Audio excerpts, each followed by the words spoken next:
দল পরিবর্তন কোনো নতুন কথা নয়, চারপাশে এখন ভোটের উৎসব। আর এই উৎসবের মধ্যেই দল পরিবর্তন করলেন রাজহাট গোপালপুর পৌরসভার 20 নম্বর ওয়ার্ডের প্রাক্তন সিপিআইএম কাউন্সিলর মৌসুমী সাহা এবং প্রাক্তন সিপিআইএম এর সমাজসেবী তপন সাহা মহাশয়। গত বিধাননগর কর্পোরেশনের নির্বাচনের সময় বাগেরহাটির জগৎপুরের 20 নম্বর ওয়ার্ডে সমাজসেবী তপন সাহা জোড়াপাতা চিহ্নে নির্দল প্রার্থী হয়ে ভোটে লড়াই করেছিলেন। নির্বাচনে পরাজিত হওয়ার পর তাকে রাজনৈতিক প্রতিহিংসার শিকার হতে হয়েছিল, এমনকি মিথ্যে অপবাদে ওনাকে জেলও খাটতে হয়। সেই বাগেরহাটির লড়াকু মনোভাবাপন্ন সমাজসেবী তপন সাহা এবং তার অনুগামীরা এদিন রাজ্য বিজেপি মুখপাত্র শ্রমিক ভট্টাচার্যের হাত ধরে বিজেপি পরিবারের সদস্য হলেন। তিনি আমাদের জানালেন, কিছু পাওয়ার জন্য আমি রাজনীতি করি না, নিঃস্বার্থভাবে দেওয়ার জন্য আমি রাজনীতি করি। রাজ্য বিজেপি মুখপাত্র শ্রমিক ভট্টাচার্য বলেন, তৃণমূল কংগ্রেস ভাঙছে, তারা এখন আশাহত। ওনারা আরো কি বললেন শুনুন।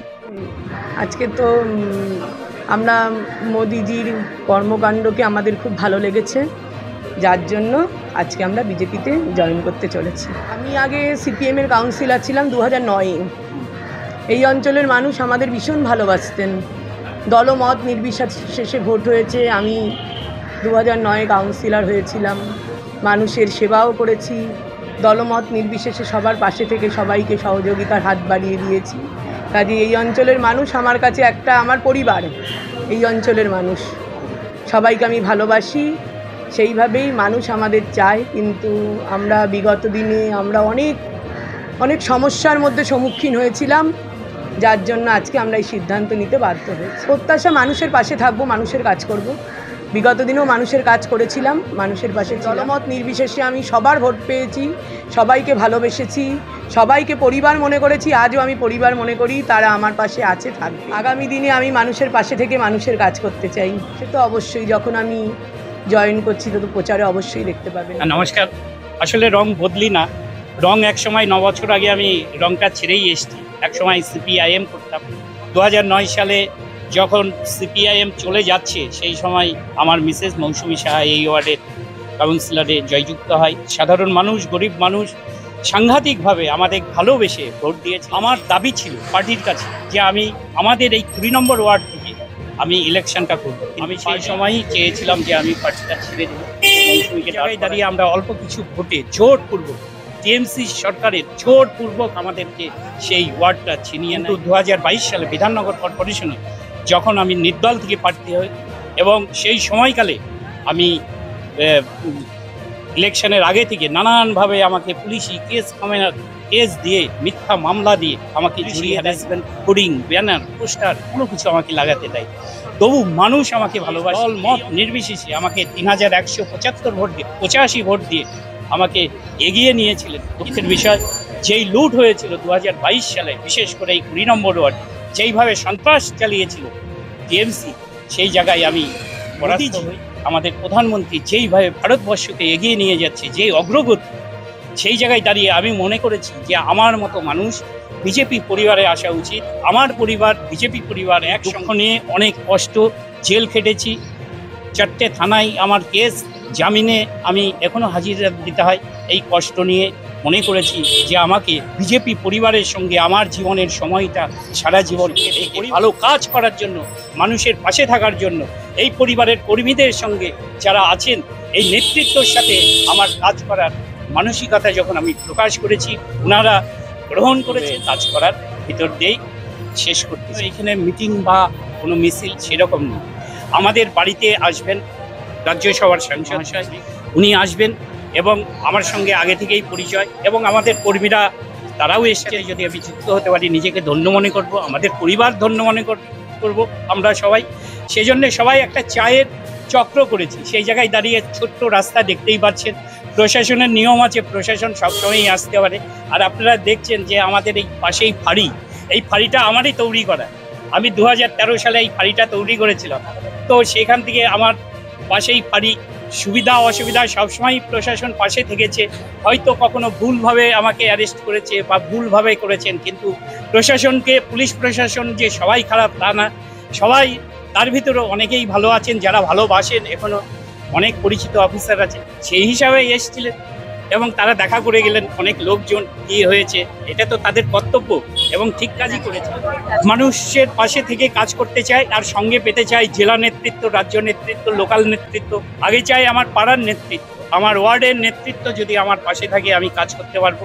তারপরে তো আমার জেলা নেতৃত্ব বা ব্লক নেতৃত্ব বা যারা মণ্ডল আছেন তারা, আমি পাড়ার মানুষ নিয়ে, পাড়ার বিজেপি নেতৃত্ব নিয়ে, মণ্ডল সভানেত্রী আমার পাশে আছেন টুম্পাদি, ইনাদের নিয়ে এবং আমাদের কনভেনার যে ইলেকশন কনভেনার আছেন ইনাদের নিয়েই আমি কাজ করতে চাই। ইনারা যেইভাবে আমাকে চালাবে সেইভাবেই আমি চলব। মানুষের কাজ আমার সঙ্গে আছেন মানুষ, শুধু বিগত দিনে যেগুলো তো ছিলেনই, তাদের সাথে বিজেপি পরিবারের যারা ছিলেন না আমার সাথে তারাও আজকে থেকে যুক্ত হলেন। সেই হিসাবে আমরা একটা বিরাট জনসংখ্যা নিয়ে বিজেপি পরিবার একসঙ্গে চলার পথ আজকে থেকে। আমরা কখনো দাবি করিনি আমরা দিতে চাই, আমরা নিতে চাই, কিছু পাওয়ার জন্য আমরা রাজনীতি করিনি, এখনো তাই। কোনো পাওয়ার জন্য না, নিঃস্বার্থে দেওয়ার জন্য আমরা রাজনীতিতে আসতাম।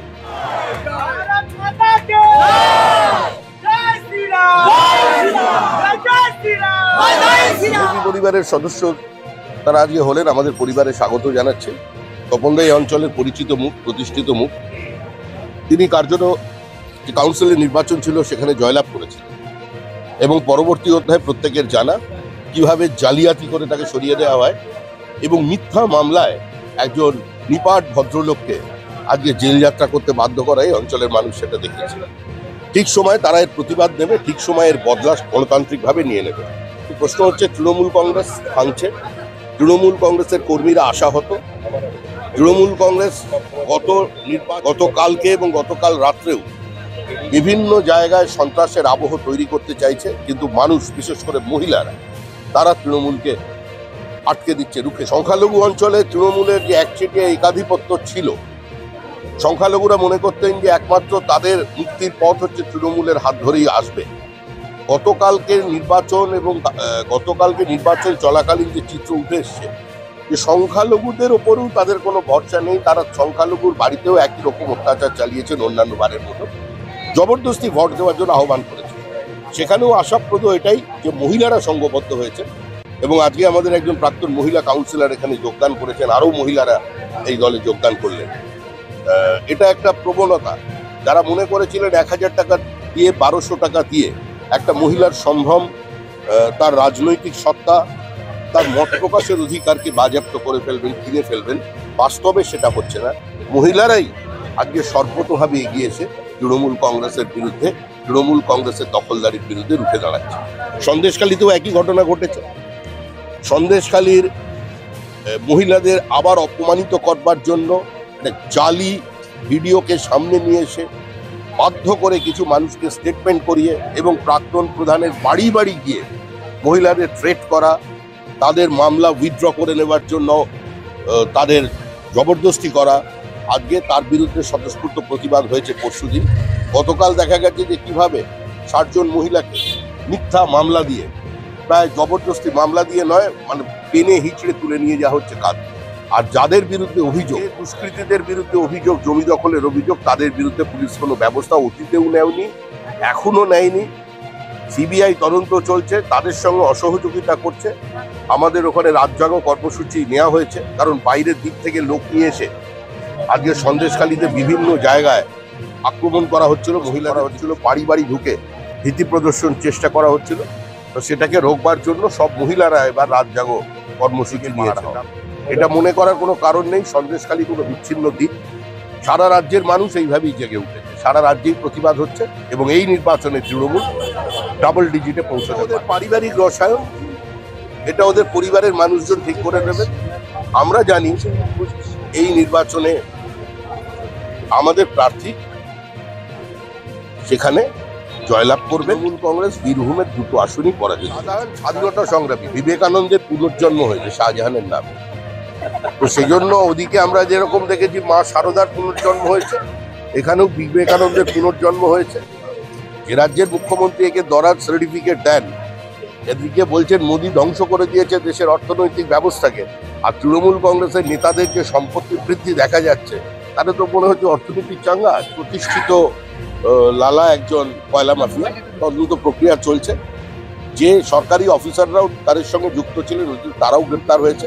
কিন্তু শুধু লালাকে গ্রেপ্তার করলে তো হবে না, লালার কয়লা কার হাতে, কার হাতকে ময়লা করেছে আজকে সেটাও দেখতে হবে। কিন্তু গতবারের দোসরা মেয়ের মতো অবস্থা তৈরি হবে না। তৃণমূল কংগ্রেস 7 তারিখে কথা বলার মতো অবস্থা থাকবে না। দেখুন, এটা তো হবেই। তৃণমূল কংগ্রেস হতাশা এবং আতঙ্ক থেকে করছে। মুখ্যমন্ত্রী তো জমি চেনেন, মুখ্যমন্ত্রী দেখছেন যে তৃণমূল কংগ্রেস ডুবছে, আপ্রাণ চেষ্টা করছে। একটা জনবিচ্ছিন্ন রাজনৈতিক দল যদি আবার জিতে আসতে চায় তো স্বাভাবিকভাবেই তার ভিত্তি হবে বোমা, তার ভিত্তি হবে সন্ত্রাস। সেটাই ওরকম অনেক দাবি করে। কে কোন খাটের তলায় ঢুকে যাবে 4 তারিখ সন্ধ্যার পর সব জানা আছে। যে এরকম কথা বলে দেখবেন ওই রাত্রে শুভেন্দুকে ফোন করেছে।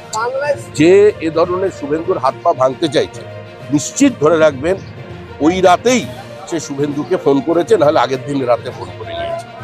দিলীপ ঘোষকে হারাতে পারছে না। বাইরে থেকে ঢাকঢোল পিটিয়ে একজন বড় ক্রিকেটারকে নিয়ে আসা হয়েছে, মুখ্যমন্ত্রী, প্রাক্তন মুখ্যমন্ত্রীর ছেলে। তো ভারতে একটা সম্মান রাখতে হবে। তো সর্বভারতীয় দল ভারত থেকে যখন প্রার্থী নিয়ে এসেছে তাকে তো জিতিয়ে পাঠাতে হবে পার্লামেন্টে, সেটা পারছে না। সেই হতাশা, সেই আতঙ্ক থেকে দিলীপ ঘোষকে আক্রমণ করছে। দিলীপ ঘোষ জিতবে লক্ষাধিক ভোটের মাধ্যমে।